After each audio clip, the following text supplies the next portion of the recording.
नमस्कार, मैं अनीता चौधरी और आप सभी का स्वागत है। 17 दिनों तक सैलक्यारा में एक रेस्क्यू ऑपरेशन चल रहा था जो खत्म हो चुका है। ऐतिहासिक सफलता वहां पे हाथ लगी और जिस तरह से 41 फंसे मजदूरों को सकुशल वापस बाहर लाया गया, उसके पीछे क्या स्ट्रेटजी है। सबने देखा कि लोग वहां अगर काम कर रहा है, पता नहीं कौन कौन सी आधुनिक मशीनें काम कर रही हैं, ट्रेडिशनल पद्धति को अपनाई जा रही है, लेकिन इसके पीछे रणनीति क्या थी?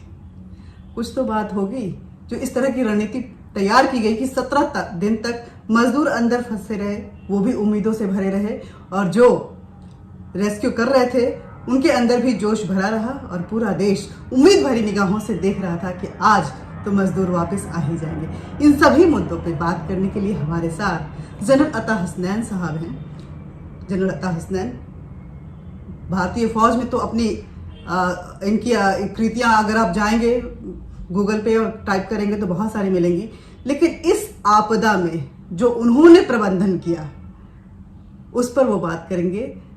ये अब फिलहाल आपदा प्रबंधन भारतीय सरकार की जो है उसके सदस्य हैं और इस पूरे ऑपरेशन का मोर्चा इन्होंने संभाल रखा था। बहुत बहुत स्वागत है स्वदेश पर सर आपका। धन्यवाद। पीएमओ ने आप पे इतना ट्रस्ट जताया, प्रधानमंत्री आप पे ट्रस्ट जताते हुए इस ऑपरेशन को आपको हैंडल करने के लिए बोला, और पूरे देश ने देखा कि हर बार नई रुकावटें आई लेकिन प्लान भी आपके पास हमेशा तैयार होता था और वो भी बहुत ज्यादा उम्मीदों से भरा हुआ। देखिए, जब ये हादसा हुई तो प्रधानमंत्री जी ने इमीडिएटली ये सौंपा अपने पीएमओ को, उनको टास्क दिया और वहां से शुरुआत हुई। प्रिंसिपल सेक्रेटरी साहब ने मुआयना किया, देखा कि रिसोर्सेज जो हैं इसके लिए क्या रिसोर्सेज की जरूरत पड़ेगी, और उसके मुताबिक रेलवे मिनिस्ट्री को कहा कि उनका इंफ्रास्ट्रक्चर के साथ डील करने में, आपदाओं के साथ डील करने में काफी माहिरता है, काफी तजुर्बा है, तो इसलिए सबसे पहले उन्हीं को कॉल दिया गया। बट हर ऑपरेशन में ये होता है कि जैसे जैसे सूचना आती है तो उसके मुताबिक तजवीज बनती जाती है या बदलती रहती है।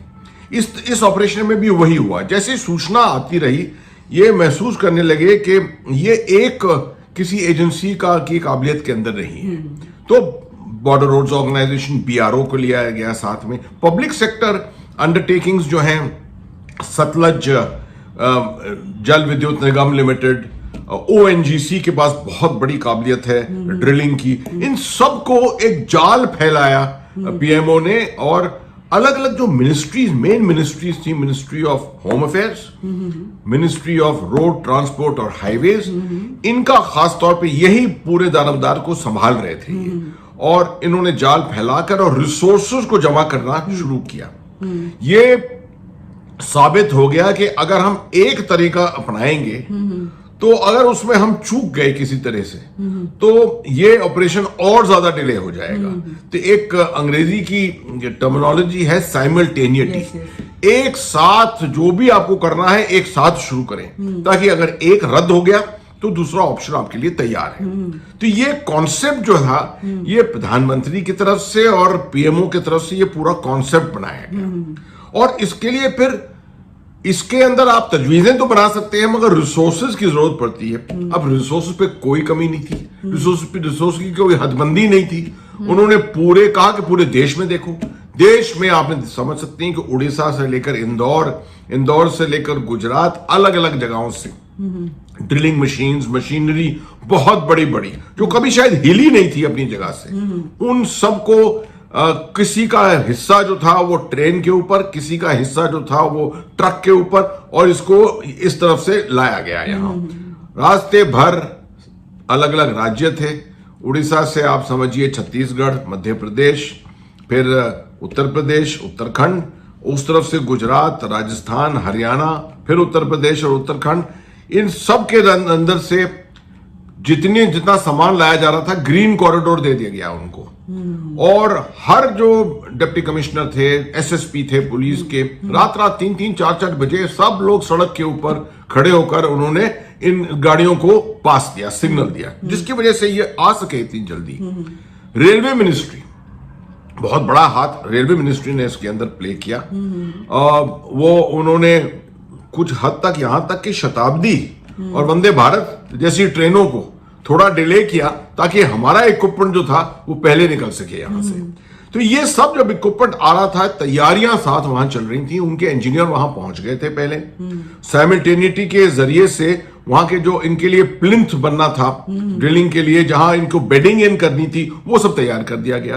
देखा गया कि 2 सड़कें बननी है पहाड़ के ऊपर जाने के लिए, इनको ले जाने के लिए 2 सड़कें बनानी है।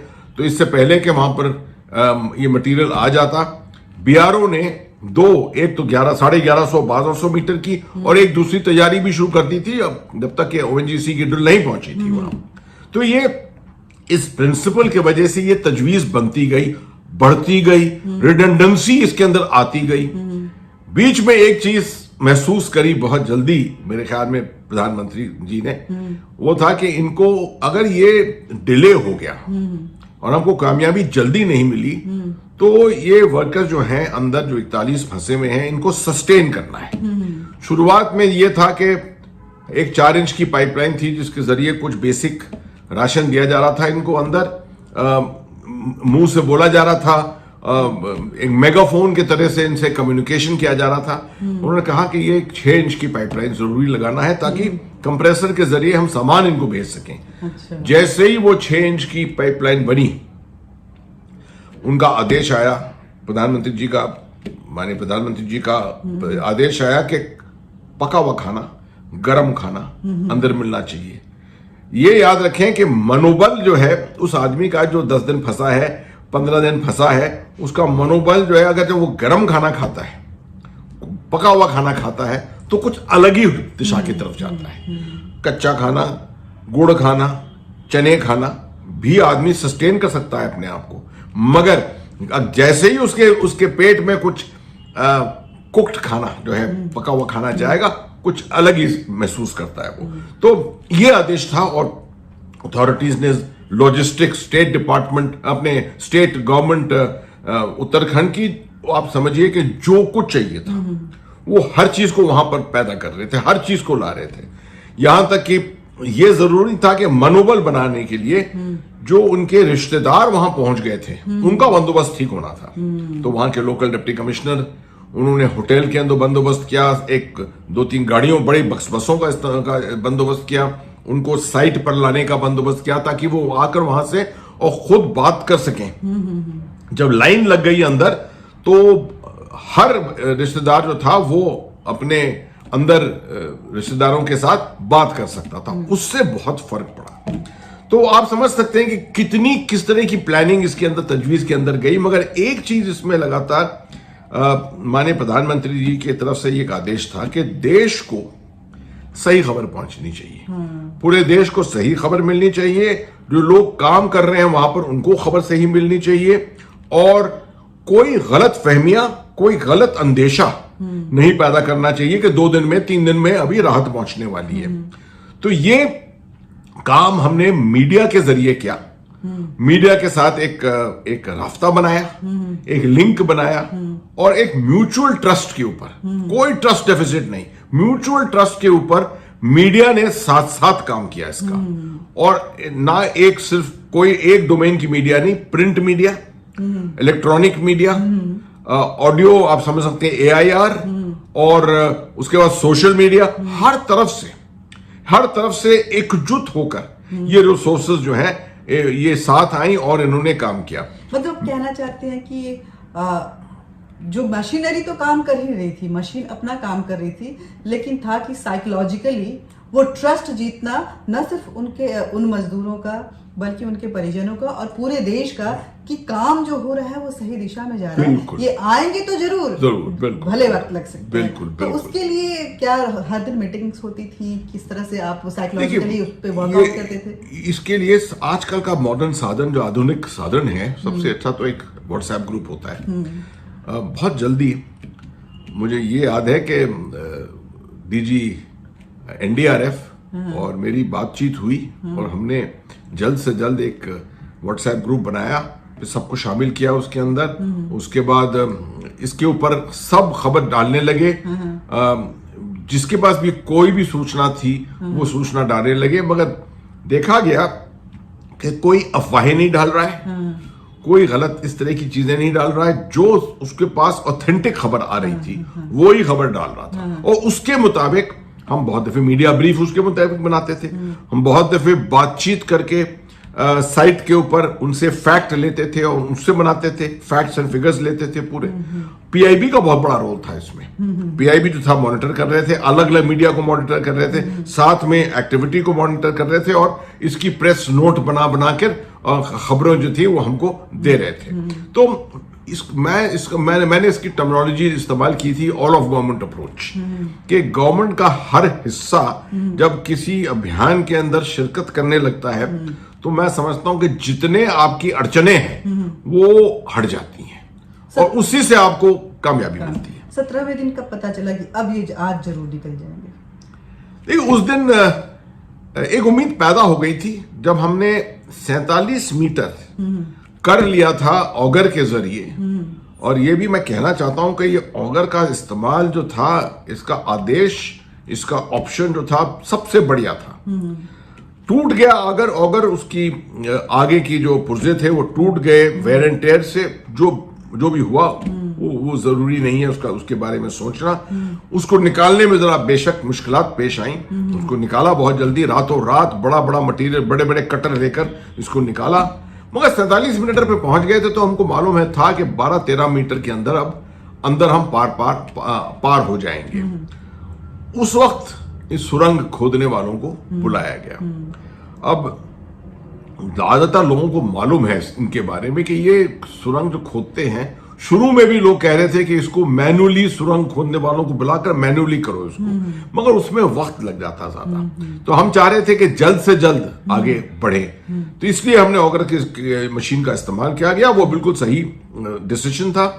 और आखिरी 12 मीटर के लिए इन्हीं को मैनुअल एफर्ट के जरिए हमने इनका इस्तेमाल किया, रैट होल माइनर्स का इस्तेमाल किया, जो गए। उनकी काबिलियत बड़ी कोई अनेक काबिलियत है इनकी। एक तो ये इतनी छोटी रिस्ट्रिक्टेड स्पेस में काम कर सकते हैं। अच्छा। इनको सांस लेने में तकलीफ नहीं होती है। ये छोटे औजार लेकर काम करते हैं जो इतने आधुनिक भी नहीं होते हैं, और उसके जरिए ये कटाई भी करते हैं मेटल पीसेस की बीच में। तो एक दो जगह पर मेटल पीस आ गए थे, इन्होंने काट दिया उनको। आखिरी में जब 2 मीटर रह गया था तो उस वक्त सब मीडिया भी पूछ रहे थे कि भाई कब इसका कब अनाउंसमेंट होगा। तो हम लोग तो रुके हुए थे इसके लिए कि जब तक 41वां आदमी नहीं बाहर निकलता तब तक सरकार की तरफ से हमें इसको डिक्लेयर नहीं करना चाहिए कि सक्सेस है ये, क्योंकि कोई भी अड़चन आ सकती है। 12 आदमी निकल जाए और उसके बाद कोई अंदर जो है, जो पाइप है उसके अंदर कुछ रुकावट आ जाए तो फिर भी प्रॉब्लम हो जाएगा। तो इसलिए सरकार का बिल्कुल सही डिसीजन था कि आखिरी तक हम अपनी निगरानी रखेंगे, कोई रिस्क नहीं लेंगे। रिस्क उसके लिए जो रेस्क्यू हो रहा है, रिस्क जो रेस्क्यू कर रहा है, दोनों के लिए किसी हालत में रिस्क नहीं रखेंगे। जब मजदूर निकलने शुरू हुए और ऐसा लगा कि अब 41 के 41 सकुशल वापस सुरंग के बाहर आ जाएंगे, तो चाहे वो प्रधानमंत्री हो, चाहे वो पूरी रेस्क्यू टीम हो, या जो इसकी मॉनिटरिंग और प्रबंधन और बाकी सारी चीज़ों को देख रहे थे आप लोगों, क्या रिएक्शन था उस समय? हम तो गौर थे इसके अंदर 17 दिन। इसको हमें सबसे ज्यादा इंपॉर्टेंट चीज थी ये कि निकल गए हैं, राजी खुशी निकले हैं, और मगर काम उस वक्त तक खत्म नहीं हुआ था। 41 आदमियों को निकाल कर भी मेडिकल इंफ्रास्ट्रक्चर वहां पर पूरा था। ये स्टेट गवर्नमेंट ने बहुत आला दर्जे का मेडिकल इंफ्रास्ट्रक्चर बनाया था। 8 बेड का हॉस्पिटल वहीं पर टनल के माउथ पर बनाया था। एम्बुलेंस लाइन करी थी वहां पर, हेलीकॉप्टर का भी बंदोबस्त कर दिया था, और 30 बेड का हॉस्पिटल जो एयरफील्ड पे था उसको भी तैयार किया था। तो वहां ले गए इनको, रात को वहां रखा, सुबह तक उनकी थोड़ी मेडिकल चेकअप्स की, प्रायोरिटाइजेशन किया, और अगले दिन उनको हेलीकॉप्टर के जरिए, जो ये चिनूक बड़ा हेलीकॉप्टर होता है एयरफोर्स का, डबल रोटर हेलीकॉप्टर, उसमें बहुत अच्छा भी लगता है कि हेलीकॉप्टर के जरिए उनको ऋषिकेश ले जाया गया आखिर में। और वहां पर मुझे तो जहां तक मालूम है कि 48 से 72 घंटे रखना था, ऑब्जर्वेशन के साथ, क्योंकि जब आदमी एक इंक्लोज्ड एनवायरनमेंट के अंदर 17 दिन रहता है तो क्या उसके बदन पे हुआ है ये कोई अनुमान नहीं लगा सकता उस वक्त, तो बाद ही में मालूम होता है। तो इसलिए तो हम तो इस काम में लगे हुए थे, मगर मैं देख रहा था टेलीविजन पे इधर उधर कि पूरा देश जो था वो सेलिब्रेट कर रहा था, सब वाह वाह कर रहे थे, प्रधानमंत्री को मुबारकबाद दे रहे थे, पीएमओ को मुबारकबाद दे रहे थे, मिनिस्ट्रीज को मुबारकबाद दे रहे थे, जितने वर्कर थे वहां उनको मुबारकबाद दे रहे थे। मैं समझता हूं कि ये एक नेशनल प्राइड, बहुत बड़ी नेशनल प्राइड की ये बात थी कि ऐसे मुश्किलात से निकाल कर 41 आदमियों को लाना बिना कोई हानि जब पीएमओ को खबर हुई तो उनका क्या रिएक्शन था? पीएमओ तो मॉनिटर कर रहा था, तो उनको खबर देने की बात नहीं थी, वो खुद ही मॉनिटर कर रहे थे पूरे। सबसे ज्यादा ऑथेंटिक कहानी स्टोरी जो नैरेटिव था वो पीएमओ को डायरेक्ट मिल रहा था। पहले मजदूर जब निकले तो उनके तरफ से किस तरह? मतलब बेशक खुश हुए, बहुत खुश हुए वो तो, और फिर उन्होंने खबर दी होगी माननीय प्रधानमंत्री जी को, तो नो डाउट के जिस तरह से खुशी होती है एक बहुत मुश्किल अभियान के बाद, वो खुशी तो थी, मगर आमतौर पर सरकार में उस तरह से प्रकट नहीं की जाती है खुशी मीडिया की तरफ से बहुत दिखाई जाती है, मगर प्रकट नहीं की जाती है इस तरह से। तो अता हसनैन साहब बता रहे थे, जनरल अता हसनैन साहब बता रहे थे, खैर अगर इनकी बात करें तो हमने देखा है कि कश्मीर जब पूरी तरह से डिसरप्ट था तो अपने इन्हीं अदाओं की वजह से, इन्हीं एटीट्यूड की वजह, इस अप्रोच की वजह से उन्होंने कश्मीर में क्रिकेट टीम तक खड़ी कर दी थी। कश्मीर में जहां गोलियां चलती थी वहां भी इन्होंने क्रिकेट टीम खड़ी की हुई है और नेशनल प्लेयर की तरफ प्लेयर बना के वो देश के लिए भी खेले हैं। तो ये उपलब्धि है और इसी उपलब्धि पे शायद पीएमओ ने विश्वास किया, पीएमओ ने इनको जिम्मेदारी दी कि कम्युनिकेट कीजिए और मॉनिटरिंग कीजिए और इस ऑपरेशन में अपनी महत्वपूर्ण भूमिका निभाइए। पूरी सिस्टम इसमें लगी हुई थी, सक्सेसफुली निकाला गया।